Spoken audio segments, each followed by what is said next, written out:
কক্সবাজারের পর এবার কুয়াকাটার সমুদ্র সৈকতে ভেসে এসেছে বিরল প্রজাতির ইয়েলো বেলির সাপ। নোয়াখালীর দ্বীপ উপজেলা হাতিয়ায়, আর এবার দেখা মিলেছে পটুয়াখালীতে, যার ফলে আতঙ্ক ছড়িয়ে পড়েছে পর্যটকদের। দেশজুড়ে এখন আতঙ্কের নতুন নাম রাসেলস ভাইপার। আর এই রাসেলস ভাইপার নিয়ে আতঙ্কের মাঝে এবার দেখা মিলল বিষধর ইয়েলো বেলিড সাপের। গবেষকদের দাবি বিশ্বের স্থল ও সমুদ্রভাগের সব সাপের মধ্যে এটি অন্যতম বিষধর। বিগত কয়েক বছর ধরে এই ভয়ঙ্কর সাপটির আনাগোনা বেড়েছে বাংলাদেশে। এর মাঝে গত 20 জুন পটুয়াখালীর কুয়াকাটার সমুদ্র সৈকতে জীবিত বিরল প্রজাতির ইয়েলো বেলিড সাপের দেখা মেলে।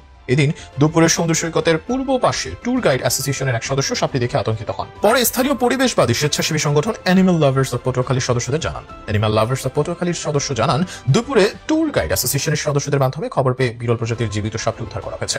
সাপটির পেটের রং হলুদ আর দেহের উপরিভাগ কালো। কালো দেহের হলুদের ছোঁয়া থাকা এই সাপ দেখতে অদ্ভুত লাগে। তিনি আরো বলেন, সাপটি উদ্ধার করে হেফাজতে নেওয়া হয়েছে যাতে পর্যটকরা সৈকতে বিচরণকালে কোনো বিপদের সম্মুখীন না হন। পরে বন বিভাগ ও সংগঠনের সিনিয়রদের সঙ্গে কথা বলে অবমুক্ত কিংবা পরবর্তী ব্যবস্থা গ্রহণ করা হবে। ট্যুর অপারেটর অ্যাসোসিয়েশন অফ কুয়াকাটার সভাপতি জানান, এই সাপগুলো সমুদ্রে বাস করে। গত 2 বছর ধরে সমুদ্র সৈকতে এই সাপের দেখা পাওয়া যাচ্ছে। আর সৈকতের কোথাও এই সাপের দেখা মিললে ছবি তোলার জন্য কাছে না গিয়ে কিংবা স্পর্শ না করে দ্রুত বন বিভাগকে জানানোর অনুরোধ জানান তিনি। ওয়ার্ল্ড ফিশের জীববৈচিত্র্য গবেষকের দেওয়া তথ্য মতে বিশ্বের স্থল ও সমুদ্রভাগের সব সাপের মধ্যে এটি অন্যতম বিষধর। এই সাপ সচরাচর দেখা যায় না। গত বছরের জুনে কক্সবাজার সমুদ্র সৈকত ও কুয়াকাটা সৈকতে দেখা গেছে। এদিকে অস্ট্রেলিয়ায় পরিচিত এই সাপটি সম্পর্কে প্রাণ প্রকৃতি বিষয়ক ত্রৈমাসিক ম্যাগাজিন অস্ট্রেলিয়ান জিওগ্রাফিক এ বলা হচ্ছে, ইয়েলো বেলিড স্নেকের পুরো জীবন সাগরেই কাটিয়ে দেয়। সাঁতারের জন্য এর শরীর এতটাই উপযুক্ত যে এর শরীর স্থলভাগে চলাফেরার ক্ষমতা প্রায় হারিয়ে ফেলেছে। সাধারণত সাপটি দূরের গভীর সাগরে বাস করে। সাপের পেছনে 2 দিকেই সাঁতার কাটতে পারে। কখনো কখনো ঝড়ের পর সৈকতে আটকা পড়ে থাকতে দেখা যায়।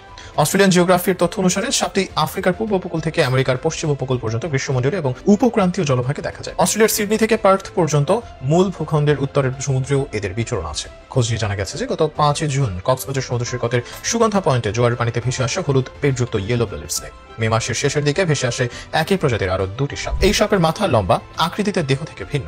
শরীরের উপরিভাগের অর্ধেক কালো, গাঢ় নীলাভ ও বাদামি রঙের। নিচের অংশ হলুদ। হঠাৎ দেখে মনে হতে পারে রঙিন কোনো বিশেষ বস্তু। উজ্জ্বল হলুদ ও কালো রঙের কারণে সাপটি চিহ্নিত করা সহজ।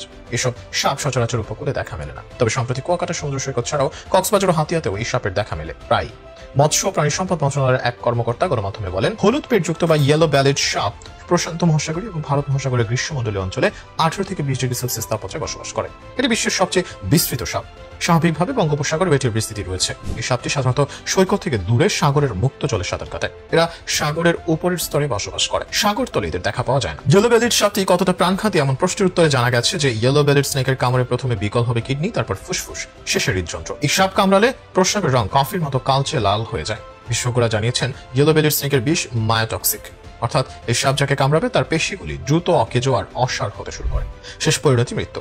এই সাপের কোনো অ্যান্টিভেনাম বাংলাদেশে নেই, যার ফলে ইয়েলো বেলিড কাউকে কামড় দিলে মৃত্যু অবধারিত।